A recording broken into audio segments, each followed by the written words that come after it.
Hello, everybody. Buddy with Midland, Texas. There was a news story today that came out of Odessa here, and with some pictures, and you can see the guys there. And it was the bomb squad called out. There's update, no threat, details coming. Odessa Police Department's explosive devices unit is investigating a report of suspicious packages that were delivered. And like I said, no threat or whatever, but it did remind me of something that happened here, and I named this story the bomb squad. On the night that I was shot by somebody under my home with my phone lines cut and burglar alarms going off in the attic, a large group of Midland Police Department officers were seen on camera inside my home planning evidence and staging the crime scene. That was when I was at the hospital and going into surgery. The evidence shows they had tried to disable the security camera in my bedroom but accidentally started it and they didn't know it. That is what gave me the pictures of the now infamous secret police when I returned from the hospital. These police didn't know they'd been caught on camera, so they were pretending they hadn't been in my home.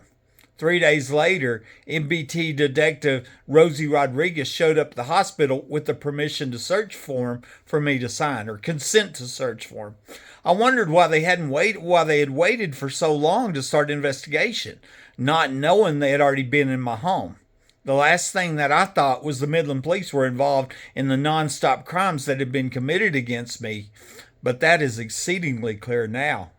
I later saw in the police reports that this second entry into my home was made by the bomb squad, as if it wasn't safe in my home.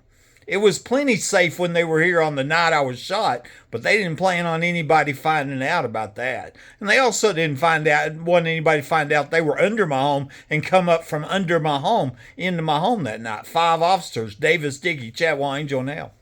This was a con job in an attempt to smear my name, the innocent and crippled crime victim, and then cover up the home invasion and failed murder attempt on my life. That was important since it's now known there were several other murder deaths here. I was told there were 4 of them. And of course, they didn't want anybody to find out about the now not so secret underground home in the backyard that was put in for the Bushes in 1987 for $7.35 million, and then used for the oil show parties where it's believed a young girl was murdered because she didn't want to prostitute at a party in 2010. Based on evidence that I found, I'm convinced that Mike Lawhon, the guy that used to lived here before me that owned this home, they killed him. That means they're using this rigged home to kill one homeowner after another. The second injury wasn't a secret. So I had the names of the police then, and I have the pictures of them too, because the same camera was running.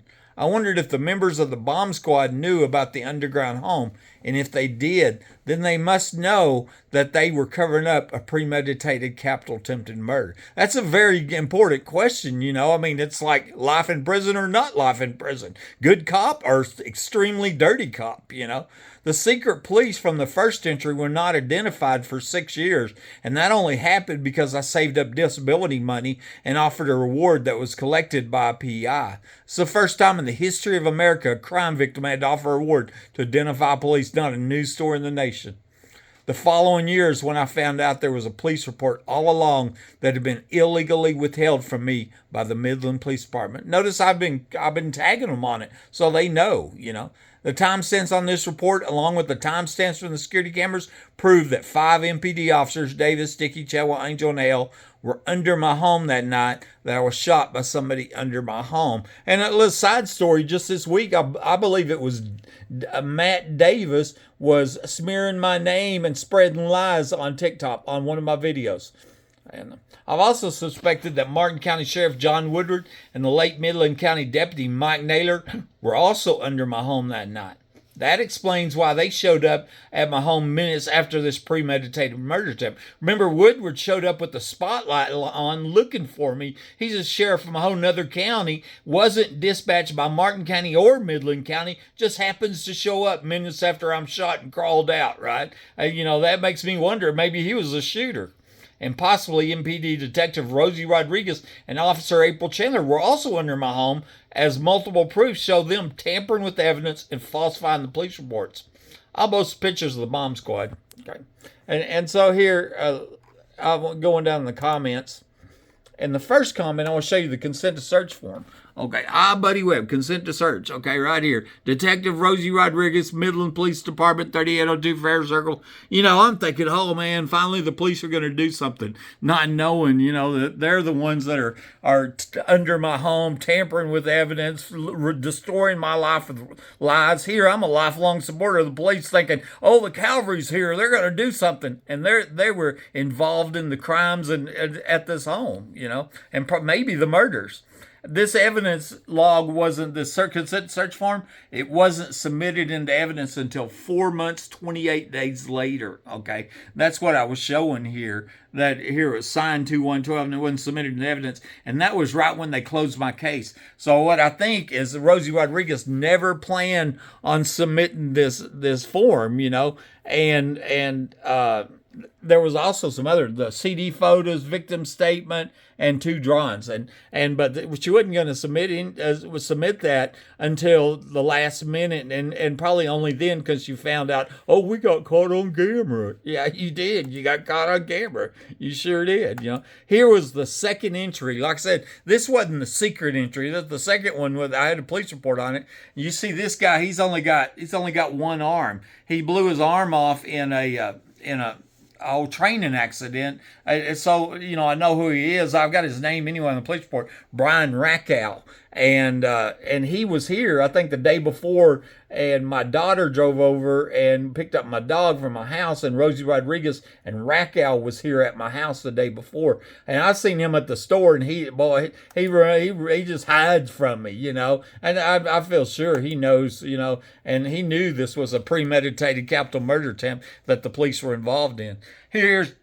Here's Rosie. She's pointing out up on my security cameras up there, and I've joked before, this is where we sell kids to the truckers right here. But I don't know that, But I think she was showing the people in the room, here's how we get in this house right here, here's where we do the crimes. We're so funny, we sneak into houses. We're cops, here she is, pretending to be a good cop, It's, scum of the earth, as far as I'm concerned. Scum. Here's another guy right here. I don't know if somebody recognized. I got the names, and here's another guy right here. Like I said, this was all on the second entry. Okay. This guy's searching my drawers right here, and I have a picture from the first entry when April Chandler, she was going through the same drawers, and I was like, get out of my drawers, April, but why would you search the same drawers twice? Because the first entry was illegal and covert is what it was. They were here to cover up a murder attempt. Cops were under my house that night. Literally, it's proven. That's what's happening. Okay, and here's this guy again. And and that makes you wonder here. He looks serious, doesn't he? And was he involved in the? Did he know about the underground home? Was he involved in the crimes and murders at this house and part of all the dirty corruption that's going on? And I don't know. That's Rosie Rodriguez again. And here's Brian Rackow. And remember, there was a picture of Rosie on the first entry, leaned over this nightstand. That's where I found my planted cell phone planted. And they had stole my cell phone, cut my phone lines before shooting me. And it looks like Rosie and April, after the police left the room, planted my cell phone behind this nightstand right here. Dirty, dirty, dirty. Buddy Webb, Midland, Texas.